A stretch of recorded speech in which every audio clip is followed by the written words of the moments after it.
तो closing trade में सबसे पहले कुणाल आपसे ही शुरू करते हैं, क्या रहेंगे आपके पिक्स? गुड आफ्टरनून सभी दर्शकों को। दो पिक्स रहेंगे, दोनों बाई साइड पे रहेंगे। पहला पिक रहेगा फार्मा पैक में से। फार्मा इंडेक्स में एक फ्रेश ब्रेकआउट आया है और यहाँ पे मोमेंटम काफी स्ट्रांग रहेगा अगले 1 से 2 दिनों के लिए।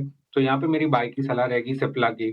सिप्ला ऑलरेडी एक अप ट्रेंड में चल रहा है। रिसेंटली स्टॉक ने लोअर टाइम फ्रेम पे एक डबल बॉटम बनाया था और हम वापस से अप मूव देख रहे हैं। स्टॉक अपने 20 डीएमए को सरपास कर रहा है। रिस्क रिवॉर्ड फेवरेबल है। करंटली 1572 के आसपास चल रहा है। डाउन साइड पे आपको 1533 का स्टॉप लॉस रखना है। 1610 से लेके 1640 तक के टारगेट्स रहेंगे सिप्ला में। सो सिप्ला फर्स्ट कॉल रहेगा बाई साइड पे।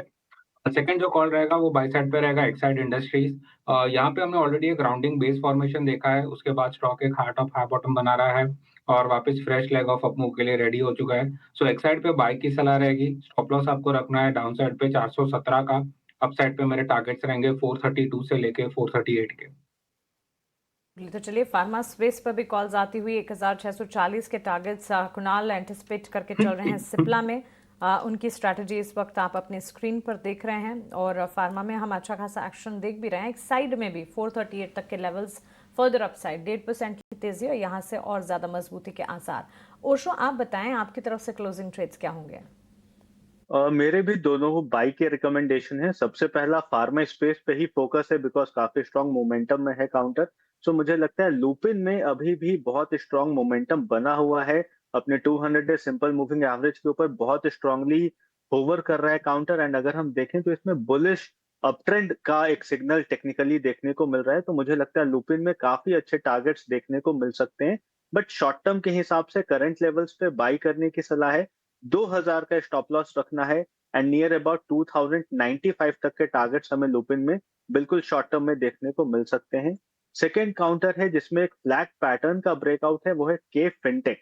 के फिनटेक में देखें तो एक वर्टिकल रैली के बाद 5 दिन कंसोलिडेट किया है काउंटर एंड आज एक अच्छा ट्रैक्शन देखने को मिल रहा है। तो मुझे लगता है ये जो फ्लैट पैटर्न का ब्रेकआउट है डेली टाइम फ्रेम चार्ट पे, ये काफी पॉजिटिव है एंड इसके टारगेट्स शॉर्ट टर्म में इमीडिएटली 1185 के बनते हुए दिखाई दे रहे हैं। तो 1185 के टारगेट से बाई करें के फिनटेक को, 1100 का स्टॉप लॉस मेंटेन करें। दो कॉल्स फार्मा पर बुलिश ओशो कृष्णन भी और केफिन टेक्नोलॉजीज पर भी उनका नजरिया 1180 के टारगेट्स को मानकर चले। वहीं ल्यूपिन में 2095 के टारगेट्स, 2000 का स्टॉप लॉस मेंटेन कीजिएगा। लेकिन चलिए फार्मा सेक्टर, इनफैक्ट जहां हमारे एक्सपर्ट्स फार्मा पर बुलिश हैं, इस वक्त आप देखेंगे Nifty Pharma index outperform करता हुआ। Likes of Biocon, Glenmark, Natco Pharma, Laurus lab, Aurobindo, Sun Pharma, ये सारे स्टॉक्स में अच्छी खासी मजबूती और निफ्टी फार्मा इंडेक्स में ऑलमोस्ट 300 अंकों की बढ़त इस वक्त आप पाएंगे। लेकिन फार्मा के साथ साथ आईटी सेक्टर में भी आउट परफॉर्मेंस है। एक बार आईटी सेक्टर पर फोकस करते हैं और कोफोर्ज का स्टॉक और साथ ही परसिस्टेंट का स्टॉक। परसिस्टेंट में उतनी खास तेजी नहीं है, लेकिन Coforge one of the stocks जो कि आईटी में सबसे ज़्यादा आज रिस्पॉन्स दिखा रहा है। कुणाल, आपसे एक टेक जानना चाहूँगी। ये स्टॉक चलता ज़रूर है लेकिन एक रेंज में ही फंसा रह जाता है। आज के सत्र में भी 1821 लेवल्स 1823 तक ये जाता दिखा, उसके बाद उसी रेंज में रह गया। टेक्निकली चार्ट्स क्या फर्दर अपसाइड दिखाते हैं या इसी रेंज में रहेगा? आई थिंक फर्स्टली अगर निफ्टी आईटी की बात करें तो ये जो लास्ट 3 से 4 दिनों में हमने रैली देखी है वो यूएस रेट कट की वजह से भी पॉजिटिव सेंटिमेंट था वो बना हुआ है। जहाँ तक कोफॉर्ज की बात है, एक जो रेजिस्टेंस था 1790 1800 के जोन का, वो स्टॉक ने निकाला है। उसके ऊपर सस्टेन करना इंपॉर्टेंट है। एक गैप एरिया जहाँ से ये पूरा शॉर्ट्स होना स्टार्ट हुए थे कोफॉर्ज में, जो रेजिस्टेंस है 1840 1850 के आसपास।